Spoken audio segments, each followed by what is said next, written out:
Well, good evening. This is the 18 WJTS News, and I'm Joy Holt. Tonight, police have been kept busy with keeping drugs off the street. We'll hear how one county's tourism website has become award-winning, and a local runner is aspiring to great things. Jasper police uncovered a large cache of narcotics during a routine evening patrol. Just after 6 p.m. last night, Jasper police officers were on a routine patrol and identified a 2008 Mitsubishi Eclipse being operated by 32-year-old Brandon Wilkinson of Francisco. Officers also confirmed through previous encounters that Wilkinson was known as a habitual traffic violator. While officers were speaking with Wilkinson, they observed that he was lethargic and stumbling when he walked. With this observation, the officers had Wilkinson transported to Memorial Hospital for a chemical test and medical clearance. Officers contacted Deputy Monares and his canine Karma to assist with the investigation. As Karma indicated the presence of narcotics, Jasper police searched the vehicle. Upon their search, they located a handgun, scale, methamphetamine, heroin, and LSD. An initial investigation found that Wilkinson did not have a permit for the handgun and that his charges were enhanced due to the fact that he was within 500 feet of a school. Due to the results of the chemical test, the discovery of the handgun and drugs, Wilkinson was taken to and booked into the Du Bois County Security Center and is being held on 3 counts of possession for drugs, all level 6 felonies, 1 count of possession of paraphernalia, a Class A misdemeanor, 1 count of possession of a handgun without a license, a level 5 felony, and an OWI and a level 6 felony count of operating while being a known habitual traffic violator. The Jasper Police Department was assisted by the Du Bois County Sheriff's Department. Huntingburg and State Police located a man wanted on a felony warrant doing drugs in a backyard shed. After 1 p.m. yesterday afternoon, Huntingburg Police and an Indiana State Trooper received information that 35-year-old Chad Ramsey, who was wanted on a felony warrant, was staying at a residence on Van Buren Street in Huntingburg. The officer and trooper went to the residence and located Ramsey in a shed behind the home. During the arrest, police made contact with 30-year-old Gregory Rise III, who was also hanging out in the shed. Police could smell marijuana coming from the shed, and consent was given to search the building. During the search, police located approximately 2 grams of methamphetamine, along with marijuana, drug paraphernalia items, and a Chinese throwing star. Both Ramsey and Rise were taken into custody and transported to the Du Bois County Security Center, where they are being held on charges of possession of methamphetamine, marijuana, and paraphernalia. Other charges include maintaining a common nuisance and a possession of a Chinese throwing star. A heart of gold, a self-sustaining drive, and a smile from ear to ear is what you're in store for when you meet Donald Scheppers. Scheppers, who is a Du Bois County native growing up just on the outskirts of Celestine, has developed a concrete love for, of all things, running and competing in local races. Scheppers discovered his love for running when he was in grade school, and that love was then cultivated in high school at Northeast Du Bois with the help of a very intuitive coach, Vic Betts.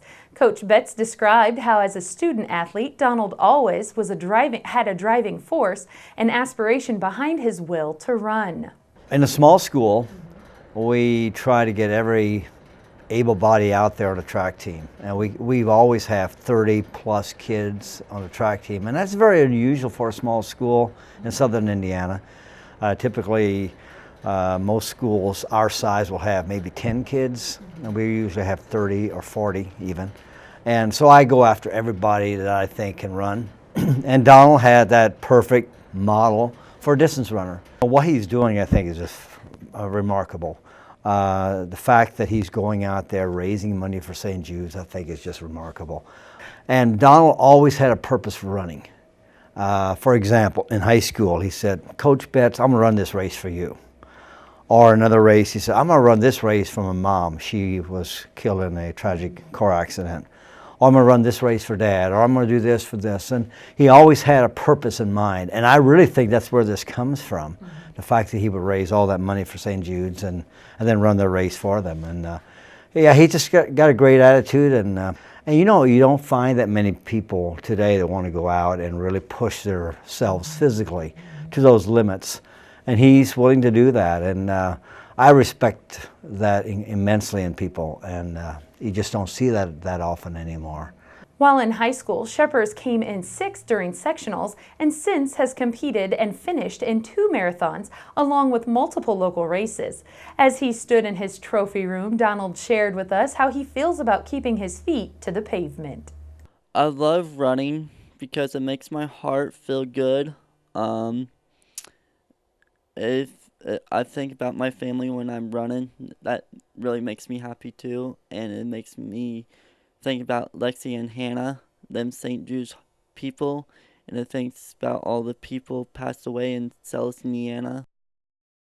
Scheppers is currently raising funds and training to compete in a full marathon appropriately titled the St. Jude Rock and Roll in the hills of Nashville, Tennessee, coming up in April. Donald has been spending his time weight training at the B&B gym for the last 8 to 10 months for the St. Jude's Marathon. Working alongside him is trainer Dustin Bradley, who highlighted Donald's positive qualities.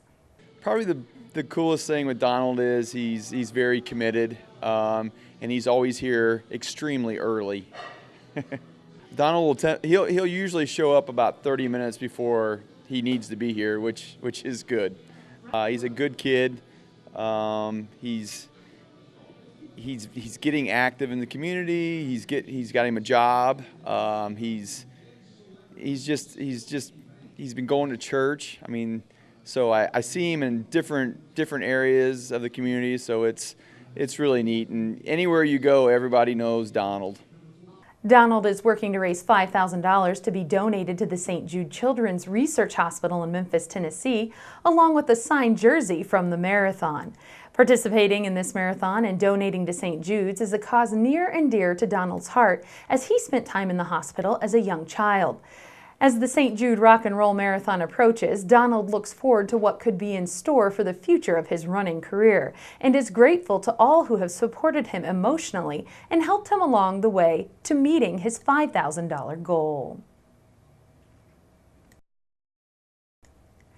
Spencer County's new tourism website can now be called award-winning. Last week, the Spencer County Visitors Bureau accepted the inaugural Indiana Tourism Award for Best Tourism Website.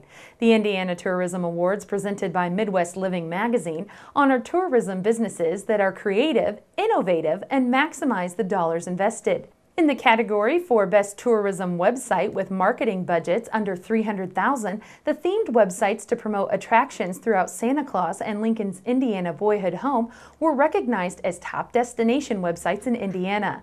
In a release, Spencer County Visitors Bureau Executive Director Melissa Brockman says it's an honor to receive statewide recognition for the Visitor Bureau's website and says it's rewarding that the judges noted that 2 brands were represented well online. Brockman points out that their websites are often the first impression a potential visitor has of the destination and says they strive to make it one that encourages users to stick around and find out more about the extraordinary tourism opportunities in Spencer County. Spencer County is home to nationally known attractions such as Holiday World and Splash and Safari, Lake Rudolph Campground and RV Resort, and Lincoln's Indiana Boyhood Home with national and state parks. For more information about Spencer County as a destination, call 888-444-9252 or visit santaclausind.org. Stay tuned. We have Carrie Snyder up next with a look at what's happening at the Du Bois County Humane Society, followed by your weather outlook and 5-day forecast.